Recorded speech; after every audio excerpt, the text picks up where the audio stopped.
Good evening বন্ধুরা, কেমন আছেন আপনারা সবাই? আশা করি সবাই ভালো আছেন, সুস্থ আছেন। আমিও ভালোই আছি। আজকে বুধবার, সন্ধ্যা এখন 7টা বাজে। আজকে সন্ধ্যা থেকে ব্লগটা শুরু করছি। সকালবেলা গিয়েছিলাম মায়ের বাড়ি, এই সবে বাড়ি ফিরলাম। আসার পথে একটু মাংস নিয়ে এসেছি। তন্ময় ফোন করেছে, বললো রাত্রিবেলা ভাত মাংস করো। তো একটু বেশি করেই মাংস নিয়ে চলে এসেছি, যাতে কালকে সকালটাও হয়ে যায়। আগামীকালের কথা বলছি আর কি। আর এই যে সেকেন্ড গেট থেকে আসার সময় একটু বাজার করে নিয়ে এসেছি। বাজার বলতে একটা মোচা নিয়ে আসলাম। মোচাটা দেখে না আমি আর না নিয়ে থাকতে পারলাম না। আর এই যে অল্প করে একটুখানি ধনেপাতা নিয়ে এসেছি। ঘরে ধনেপাতা থাকলে আমার মনটা খুব খুশি খুশি থাকে, কারণ যে কোনো তরকারিতে দেখবেন ধনেপাতা দিলে না খেতে বেশ ভালো লাগে। আর এখন তো তন্ময় ভালোই ধনেপাতা খায়, সেই কারণে একটু এনেই রাখি। আর এখন আমাদের এখানে ধনেপাতা 400 টাকা কিলো, জানেন? এইটুকু নিয়েছি, যাকগে এটা শেষ হয়ে গেলে আবার একটু নিয়ে আসবো। ধনেপাতাটা একটুখানি পাকার হয়ে থাক, দেখছি জল হয়ে আছে একদম। একটু শুকোলে তারপরে প্যাকেটে করে ফ্রিজে তুলে রাখবো। এখন মোটামুটি 4-5 দিন হয়ে যাবে। আর এই যে এবারে মাংসগুলো ভালো করে ধুয়ে নিচ্ছি। চিকেনের দাম অনেক কমে গেছে, জানেন? হঠাৎ করে কমে গেছে। তো আমি তন্ময়কে বলছি, খেও না গো, ওই বার্ড ফ্লু না কি হয় না, ওইটা এখন হচ্ছে অনেক শুনছি। দূর, ও মানে কি বলুন তো, যারা খাওয়ার তারা খেয়েই যাবে, ও মরবো কি বাঁচবো ওসব চিন্তা করবে না। বলছে তোমাকে খেতে হবে না, তুমি আমাকে রান্না করে দাও, আমি খাবো। তবে দেখলাম দোকানে গিয়ে ভালোই ভিড় আছে, জানেন? অনেকে 2 কেজি 3 কেজি করে নিয়ে যাচ্ছে। আসলে দামটা কমে গেছে তো, সেই কারণে না বেশ করে এখন খেয়ে নিচ্ছে, যদি হঠাৎ করে আবার দামটা বেড়ে যায়। আমিও একেবারে 750-800 মতো নিয়ে এসেছি। 1 কেজি ভাবছিলাম নিয়ে আসবো, আবার ভাবলাম না বাবা, আমাদের না মাঝের মধ্যেই মাংস খাওয়া হয়। আর তিশান তো মাংস পোকা, জানেন তো, অন্য কিছু দিলে খাবে না, কিন্তু মাংস 4 পিস 5 পিস খেয়ে নেবে। তো যাই হোক, চলুন মাংসগুলো ভালো করে ধুয়ে নিয়েছি, কিন্তু ওই মশলা করতে হবে, এই হচ্ছে বড় সমস্যা। চলুন আজকে মাংসটা না মাখিয়ে করবো। এখন বাজতে যায় প্রায় 8টা। চাটা খেয়ে জোগাড়জাটি করতে করতে অনেকটা সময় পেরিয়ে গেছে। সব জোগাড় করে নিয়েছি, চলুন এবারে মাংসটা মাখিয়ে নিই। তবে আদা রসুন বাটাটা না আরেকটু হলে ভালো হতো, কিন্তু এই যে বাটিটা ছোট তো বেশি করতে পারছি না। এর আগের বারে একটু বেশি করে করতে কি জানেন, ছিটকিয়ে গেছিলো পুরো চারদিকে, চোখ মুখ মানে সেই জ্বালা পড়া, মানে সেই মানে ছটপট করার মতো অবস্থা হয়ে গেছিলো। দাঁড়িয়ে দাঁড়িয়ে অনেক বাসন মাজলাম, মশলাটা করলাম, আলু কাটলাম। আলুটাও একটু পরিমাণে বেশি কাটতে হলো। বললাম না একেবারে কালকেরটাও করে নেবো, একটু তুলে রেখে দেবো ব্যাস। আর আজকে রাত্রিরে আমরা খুব বেশি খাইও না, তন্ময় একটু খায়, আর তিশানকে 2 পিসের বেশি একদম দিই না। চায় কিন্তু দিই না, রাত্রির হয়ে যায় তো, খেতে খেতে মোটামুটি 10:30টা বেজে যায়। চলুন এখানে মশলা সব দিয়ে দিয়েছি, আদা রসুন পেঁয়াজ টমেটো নুন হলুদ কাশ্মীরি লঙ্কা সমস্ত কিছু দিয়ে এটা 15 মিনিটের মতো ঢাকা দিয়ে রাখবো। আর এই যে পেঁয়াজটা একটু ভেজে নেবো, কিন্তু অর্ধেক পেঁয়াজ এখানে দিয়ে দিচ্ছে। আমার মাকে দেখি, আমার মা না খাসির মাংসও দেখেছি মাখিয়ে করে, আর মুরগির মাংসও দেখেছি আধা ঘন্টা মতো মাখিয়ে রেখে তারপরে রান্নাবান্না শুরু করে। চলুন চাটা সেই কখন করেছিলাম বলুন তো, এখনও খাইনি, কাটাকুটি করতে বসে গেছি। আর সব থেকে বিরক্তকর কাজ হচ্ছে রসুন ছাড়ানো। এক হচ্ছে হাতের নখ ব্যথা হয়ে যাবে, আর ওই ছাড়িয়ে যাও মানে সে ধুতে থাকো এরকম অবস্থা। চলুন এখানে ভাতের জন্য চাল মানে জলটা বসিয়ে দিয়েছি, আর এখানে আলুটাও বসিয়ে দিয়েছি। এবারে রান্নাটা বসাবো। চাটা আগে একটু বসে খেয়ে নিই, তারপরে মাংসটা বসাবো। আলুটা একটু সিদ্ধ করে নিচ্ছি। আর বাসনের পুরো পাহাড়, দেখছেন কত বাসন মাজলাম। আর সকালবেলা মায়ের বাড়ি গেছিলাম, তার কারণ হচ্ছে সকালে আমি রান্নাবান্না কিছু করিনি। আমার প্রচণ্ড দাঁতের যন্ত্রণা গতকাল থেকে, ওরে বাপরে, সে আর বলবেন না। সকালে উঠেছিলাম রান্না করব বলে, তারপরে যন্ত্রণা করছিল। যাই হোক, আমি জানি অন্তত ধুকে ধুকে হলেও রান্নাটা করব, কিন্তু তন্ময় বললো ছেড়ে দাও, আমি ভাত নিয়ে যাব না। আর ও যেহেতু দুপুরে সেরকম কিছু খায় না, তো তাই আমি কি করলাম, টিউশনের পরীক্ষা হয়ে গেছিলো, ওই বৌদির সাথে একেবারে 1টার সময় বাড়ি চলে গেছিলাম। এই 6টা 6:30 করে আসলাম, ভাবলাম তাহলে ব্লগটা আজকে থেকেই স্টার্ট করে দিই। এখানে ভাত ফুটছে, মাংসটা বসিয়ে দিয়েছি। তেলের মধ্যে অল্প করে একটু চিনি দিয়েছিলাম যাতে রঙটা বেশ সুন্দর হয়। আর মোটামুটি রান্নাবান্না হয়ে গেছে এখনও বলবো না, মাংসটা সবে বসিয়েছি। তবে মাংসর পিছনে কোনো খাটনি নেই, এখন ধিকে ধিকে হবে, তারপরে আমি গিয়ে একটুখানি বসবো ওই ঘরে আগে। আর নুনটা এখানে শেষ হয়ে গেছে, দেখছি বড় কৌটোয় কিছুটা নুন ঢেলে নিলাম, আর ছোটো জায়গার মধ্যেও ঢেলে নিয়েছি। এই নুন হলুদ শেষ হয়ে গেলে জানেন তো বড্ড বিরক্ত লাগে। ভাতটা এখানে হয়েই এসছে। আর এই দেখুন, এই যে হাতা দিয়ে যে ভাতটা নাড়ছি না, এই হাতাটা আমি নতুন বার করেছি। এটা বেশ ভারী হাতা, জানেন? এই হাতাগুলো একমাত্র আমার ছেলের জন্মদিনেই আমি বার করি। তবে পরে থেকে থেকে না দেখছি একটু নোংরা হয়ে গেছে, মানে কিছুদিন ইউজ করলে আবার পরিষ্কার হয়ে যাবে, ওই জং পড়ে গেছে আর কি। এখানে মাংসর ঝোলে দিয়ে দিয়েছি 1 কলসি জল, ভাতও হয়ে গেছে, আলু দিয়ে দিয়েছি, ভালো করে কষানো হয়ে গেছে। চলুন এইবারে ঢাকা চাপা দিয়ে খানিকক্ষণ সিদ্ধ করে নেবো। আমি না ওই চিকেনটা না ওই কষাতেই সিদ্ধ করে নিই, আমি আলাদা করে যে অনেকক্ষণ সিদ্ধ করতে হবে সেরকম করি না আমি। সন্ধেবেলা যে কাজ কম থাকে না, এটা ভুল কথা একদম। দেখুন তো রান্নাবান্না তো করতে হয়, যে কত বাসন মাজলাম, আবার কতগুলো বাসন পড়েছে। আর তন্ময় পরশুদিনকে না কন্টেনারগুলো আনতে ভুলে গিয়েছিল, তো আজকে নিয়ে এসছে একসাথে, এত কন্টেনার হয়ে গেছে দুদিনের। আর তিশানকে দেখছেন কেমন একদম মানে আরাম করে শুয়ে শুয়ে টিভি দেখছে। আর এই যে জামা কাপড়ের যা অবস্থা হয় আর কি। আর এই দেখুন পাখাটা যে তৈরি করব বলছিলাম না, এই রকম করেছি। এই নকশাটা আমি করেছি, যেমন আর কি ঠাকুরের কাছে মানে আলপনা দিই না, সেরমভাবেই করেছি। যেটা আমি পারি বাবা সেটাই আমি করেছি, বেশি কায়দা করতে যাইনি। আর সিম্পলভাবেই করেছি। গামছাটা দিলাম কেন বলুন তো, একটু অন্যরকমভাবে হবে। অনেকে দেখছি ওই চুলের ফিতে লাল সাদা হলুদ দিয়ে করছে, আর গামছাটা না একটু নতুন স্টাইলের মতো, ওই জন্য আমি ভাবলাম এটা দিয়েই তাহলে করি। আর এই পাখাটা কিন্তু আমি ভালো করে সাজিয়ে রাখবো, যেহেতু দুজনে মিলে করেছি কষ্ট করে। আর এই সাইড দিয়ে না একটুখানি পুঁতি বা স্টোন মতো বসাবো, তাহলে দেখতে মোটামুটি ভালোই লাগবে। চলুন এটাকে এবারে, লাঠিটাকে এবারে সুন্দর করে ফেভিকুইক দিয়ে আটকে নিই, তাহলে মোটামুটি কাজ কমপ্লিট হবে। রাত্রির এখন 10:30 বাজে। আজকে রাতের ডিনারে আছে ভাত, চিকেনের ঝোল, আর এখানে একটু পেঁয়াজ আর কাঁচা লঙ্কা নিয়েছি। তবে খেতে পারবো কিনা জানি না, জানেন তো, কারণ দাঁতে ভীষণ ব্যথা। গুড মর্নিং, আজ হলো নেক্সট ডে। সকাল এখন বাজতে যায় 8টা। আজকে যেহেতু রান্না বান্না করতে হবে না, গতকালকে মাংস করেই রেখেছিলাম, আজকে একটু দেরি করে ঘুম থেকে উঠেছি।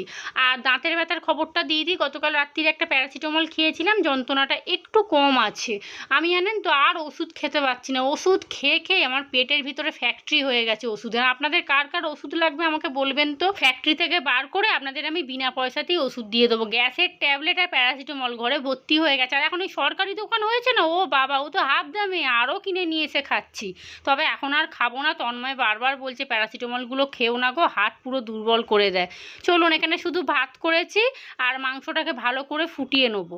গুড মর্নিং বন্ধুরা, আজ হলো নেক্সট ডে। সকাল এখন 9:30 বাজে। বাথরুমে অল্প কটা জামা কাপড় ভিজিয়ে দিয়ে আসলাম। এইবারে জামা কাপড় বলছি, বিছানাপত্র গোছাবো, ঘর তো ঝাড় দেবো, মুছবো। তিশানের তো পরীক্ষা আছে 11:30 থেকে, 11টার আগে বেরিয়ে যাবো। আজকে আমি দিতে যাবো, তবে গিয়ে আর বসবো না, দিয়েই চলে আসবো। কাজ আছে, কাচবো। আর রান্না বান্না তো কিচ্ছু করিনি, গতকালকে বেশ অনেকটাই মাংস নিয়ে এসেছিলাম, তো ওটাই আছে। যা আছে মোটামুটি তিশানের হয়ে যাবে, কিন্তু আমি কি খাবো ভাবছি। আমি ভাবছি একটু আলু সেদ্ধ করে নেবো, আর তেলাপিয়া মাছ কটা পড়ে আছে, দুখানা মাছ ভেজে নেবো, ব্যাস খাওয়া হয়ে যাবে। গতকাল রাত্রিরে মাংস খেয়েছি তো, আজকে অত তরিজিৎ করে না খেলেও চলবে। আর সকাল থেকে বাইরে ঝিরঝির করে বৃষ্টি পড়ছে, ঘরে জামা কাপড় বাইরে মিলতেই পারছি না একদম। পরশুদিন দুপুর থেকে আমার খুব দাঁতের যন্ত্রণা। পরশুদিন দুপুরবেলা তো শুরু হয়েছে, আর রাত্রিবেলা ঘুমোতে পারিনি 1:30 2 অবধি, জানেন এত যন্ত্রণা করছে। যাই হোক, এপাশ ওপাশ, আর চোখে তো ঘুম আছে, এপাশ ওপাশ করতে করতে ঘুমিয়ে পড়েছি। উঠলাম তখন 5টা, তখনও দাঁতের যন্ত্রণা করছে। কালকে গতকাল ভোরবেলা 5টার সময় উঠলাম, উঠে শুয়েছিলাম, দাঁতে ব্যথা করছে, কি করবো, এপাশ ওপাশ করছি। তারপরে 6:30টার দিক করে ভাত বসালাম। তন্ময় বললো কি যে ছেড়ে দাও, রান্না করতে হবে না। তো আমি ভাবলাম কি যে ও তো বাইরে খেতে চায় না একদম, আর ওই সামান্য বিস্কুটের প্যাকেট পাউরুটি খেয়ে কি আর সন্ধ্যা অবধি থাকা যায়। তো ওকে বললাম তুমি তাহলে চলে যাও, আমি দেখছি পরীক্ষা দিয়ে যদি পারি বাড়ি যাবো, তাহলে ওর ভাতটা দিয়ে দিতে পারবো। আর তাহলে আর আসবো না, দুপুরবেলাটা থাকবো, একবারে সন্ধ্যেবেলা আসবো। তো ওই জন্যই গতকালকে না বাড়ি গিয়েছিলাম। গতকালকে রান্না করেছি 10টার দিক করে, রান্না বান্না করে ওকে টোটো করে স্কুলে পাঠিয়ে দিয়েছিলাম পরীক্ষা দিতে। আর আমি আনতে গেছিলাম ওই 12:30টা করে, রান্নাবান্না করে গুছিয়ে একবারে কন্টেনারে করে আমাদের ভাতটাও নিয়ে চলে গেছিলাম। কারণ রাত্রিবেলা আমাদের খুব একটা কেউ ভাত খেতে চায় না। মাছের ঝোল ভাত করেছিলাম, আর কিচ্ছু করিনি। ওই যে পেটির মাছ নিয়ে এসেছিলাম না, ওটাই গতকালকে ঝোল করেছিলাম। তো একেবারে গুছিয়ে গেছি, নিয়ে বৌদির সাথে 1টার দিক করে বাড়ি গেছিলাম, এসছি সন্ধেবেলা, গতকাল সন্ধেবেলা এসে তারপর তুই মাংস বসিয়েছি। তবে ওই প্যারাসিটামল খেতে হয়েছে, গতকাল দুপুরে একটা প্যারাসিটামল খেয়েছি, খেতে খানিকটা কমলো, আবার 7টা 7:30 করে দেখছি আবার চিনচিন করে ব্যথা করছে। তো রাত্রিবেলা আবার একটা প্যারাসিটামল খেলাম, বাবাকে ফোন করলাম, বললো হ্যাঁ 11টার দিক করে খাবি, কারণ 2:30টার দিক করে খেয়েছি তো। তো খেতে তবুও গতকাল রাত্রিরে একটু ঘুমাতে পেরেছি। একদম 12টায় শুয়েছি, উঠেছি একদম 6টার সময়, 6টা থেকেই জেগে আছি, এপাশ ওপাশ করছি, ঘুম আর আসছে না। আর এখন একটু ব্যথাটা কমেছে, কিন্তু ওই চিনচিন করছে। আর দাঁতে ব্যথা করলে জানেন তো, কান ব্যথা করবে প্লাস মাথার যন্ত্রণা করবে। যে দিকটা ব্যথা করবে সেই দিকের কপালটা ব্যথা করে। এই যে আমার যেমন এই যে ডান দিকটা ব্যথা করছে, ডান দিকের কানটাও ব্যথা করছে, প্লাস এই যে কপালটাও একটু হালকা ব্যথা করছে। এটা আমি জানতাম না, আমাকে বাবা বললো যে দাঁতে ব্যথা করলে কানেও ব্যথা করবে, মাথাতেও ব্যথা করবে একবারে। বৌদি বলছে হ্যাঁ গো বোন, আমারও মাঝে মধ্যে হয়, মাথাও যন্ত্রণা করে, আমি ওই প্যারাসিটামল খাই। দেখি একটা সেন্সোডেন্ট না ওই মাজন কিনে নিয়ে আসবো, 10 দিন মেজে দেখি কিরকম কি ফল পাই। যদি দেখি হ্যাঁ ভালোই বেশ ব্যথা ট্যাথা করছে না, তবে এই সামনের দোকানে গতকাল সন্ধ্যেবেলা গেছিলাম, কাকু বললো না মাজলে ওই যে চিনচিন করে তারপরে শিরশির করে ওই জিনিসটা আর হবে না। বলছে আমাদের তো শীতকালে পুরো সেন্সোডাইনই আমরা ব্যবহার করি।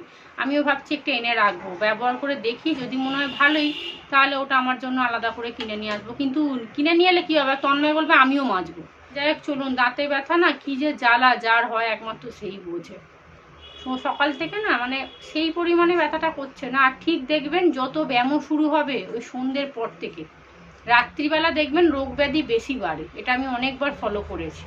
তিশানকে পরীক্ষা দিতে নিয়ে যাওয়ার আগে বাসি কাজ সমস্ত কিছু করে নেবো, তবে গিয়ে আজকে আর বসবো না জানেন। ওই 11টা থেকে 1টা অবধি না 2 ঘন্টা বসতে ভালো লাগে না। তবে সবাই বসে জানেন তো, বেশ গল্প টল্প করে না, সময় কেটে যায়। কিন্তু আমার ঘরে টুকটাক কাজ থেকে যায়, আর বিশেষ করে ভিডিও এডিটটা থাকে, তো সেই জন্য আমি আর বসতে পারি না। চলুন এখানে বাসি বিছানাটা গুছিয়ে নিলাম, এবারে ঘরটা ঝাঁট দিয়ে মুছবো, রান্নাঘরটা পরিষ্কার করব। রান্না বান্না কিছু নেই, তবে আমার জন্য কিছু একটা করতে হবে। দেখি তেলাপিয়া মাছ আছে, কৌটোটা না বের করে রেখে যেতে হবে, এসে ভেজে নেবো, নয় কিছু একটা করে নেবো। আমার একার তো কোনো চিন্তা নেই। ঘর ঝাড় দিয়ে মোছা হয়ে গেছে, তিশানও রেডি হচ্ছে, স্নান করতে গেছে। এখন না একটু গরম জল না দিলে না ও গায়ে জল ঢালতে পারছে না, মানে ট্যাঙ্কির জল এত ঠান্ডা হয়ে আছে। আর এই দেখুন আজকে নতুন ড্রেসটাকে পরে নিয়েছে। আর ওর এমনিও স্কুল ড্রেস খুব নোংরা হয়ে গেছিলো জানেন, মানে ছিঁড়েও গেছিলো। আর দেখুন কি সুন্দর ফিটিংস হয়েছে। এর থেকে ছোট নিয়ে এসেছিলো জানেন, এর থেকে ছোট সাইজটা নিয়ে আসলে ও পরতেই পারতো না, পুরো পরে থাকতো। আর নালে সেই আমাকে অফিস রুমে গিয়ে ফেরত দিয়ে দিতে হতো। আর এই ড্রামটাকে আজকে কি দিয়ে আসবো, তন্ময় বলছে দুটো ড্রাম নিয়ে নড়নড় করছে ঘরের মধ্যে। আমি বলছি লোকটা বুঝতে পারেনি একটা জল না এক্সট্রা মানে বেশি দিয়ে ফেলেছে। যাই হোক চলুন, আর এখন দেখছি ঝিরঝির করে বৃষ্টি পড়ছে। দূর এই বেরোবার সময় যত ব্যায়াম। রান্নাঘরের বাসন কোসনও মোটামুটি সব মেজে নিয়েছি। ঘরে এসেই ডিম সিদ্ধ বসিয়েছি, দেখুন ফটফট ফটফট করে ফাটছে, জানলাটা খুলতে ভুলে গেছি। ডিম সিদ্ধ বসিয়েছি, আমি অল্প করে একটু ভাত খাবো। আজকে বৃষ্টিটা হয়নি, সকালের দিক করে ঝিরঝির করে হচ্ছিল। আর রান্নাঘরটা একটু পরিষ্কার করেই রেখে গেছিলাম। এই যে এখন আবার ডিমটার জন্য দেখুন তো চারদিকে কি অবস্থা। ইস, চলুন এখন যাব বাথরুমে। আর আমার ছোটো বৌদির ছেলেটার জানেন তো শরীরটা খারাপ। শরীর খারাপ মানে কি, আমার মেজদা যে মাছ ধরে না, ওই মাছ ধরার কাঁটা হাতের মধ্যে ফুটে গেছে। ওই বুটটাকে নামাতে গেছিলো টালির ওপর থেকে, ব্যাস আর ফুটেছে ডান হাতে ফুটেছে। এখন বেচারা কি করে লিখবে ভগবানই জানে। যাই হোক চলুন এখন আমি খেয়ে নিই, অল্প দুটো ভাত নেবো, আর ডিম সিদ্ধ আছে ওটা পরে খাবো। স্কুলে যাওয়ার আগে ডিম সিদ্ধটা খেয়ে যাব, কাচাকুচি করে চলে আসি আগে। 11:15 বাজে, 12:30টার মধ্যে বেরিয়ে যাব। স্নান হয়ে গেছে, কাচাকুচিও হয়ে গেছে। চলুন এবারে এগুলোকে মিলে দিয়ে রেডি হয়ে যাই। প্রায় 12:30টার মতো বাজতে যায়, আর বেশি দেরি করব না। বাজে এখন 12:20। চলুন এবারে বেরিয়ে যাবো। রেডি হয়ে গেছে, জামাকাপড় সমস্ত মিলে দিয়েছি। আর দেখছি রোদ উঠেছে, সকাল থেকে আর বৃষ্টিটা কই হয়নি। 10টার পর থেকে, 10টার আগে বেশ ঝিরঝির করে বৃষ্টি পড়ছিল। চলুন চলে যাব। আর একটা সময় তো ছুটি, 1:10 অবধি পরীক্ষা, কিন্তু 1টার মধ্যেই সবার হয়ে যায়। চলে যাই, আর দেরি করবো না। আর একটু আগে গেলে জানেন তোরা সব বসে গল্প করে, আমি তো থাকি না। আমাকে বলে সুপ্রিয়া তুমি থাকো না, বলে দেখো আমার ঘরে টুকটাক কাজ পড়েই থাকে। তবে আজকে চাইলে আমি সকালবেলা মানে ভোরবেলা উঠে সমস্ত কাজ করে নিতে পারতাম। আবার ভাবলাম 2 ঘন্টা বসে থাকবো, তার থেকে বাড়ি চলে আসি। আর তারপরে ভিডিও আপলোডের ব্যাপারটা থাকে, তো সেই জন্য আরও চলে আসি। যাই হোক চলুন, স্নান করেছি তো কি গরম লাগছে। এই যে ভেজা চুলটা এটা নিয়েছি, ব্যাস এ আরও মাথার যন্ত্রণা করবে। এখন 1:30-2 অবধি চুলটা এখন বাঁধা থাকবে, তো মাথা পুরো ধরে থাকবে একদম। ঘরে এসে তারপরে পাকার হাওয়ায় চুলটা শুকাই। আর ভাতটা একটুখানি খেয়েছি, মানে এতটা নিয়েছিলাম তার হাফ খেয়েছি, দাঁতের জন্য খেতে পারছি না। দাঁতটা শিশির করে ব্যথা করছে, তবে আজকে অতটা ব্যথা করছে না।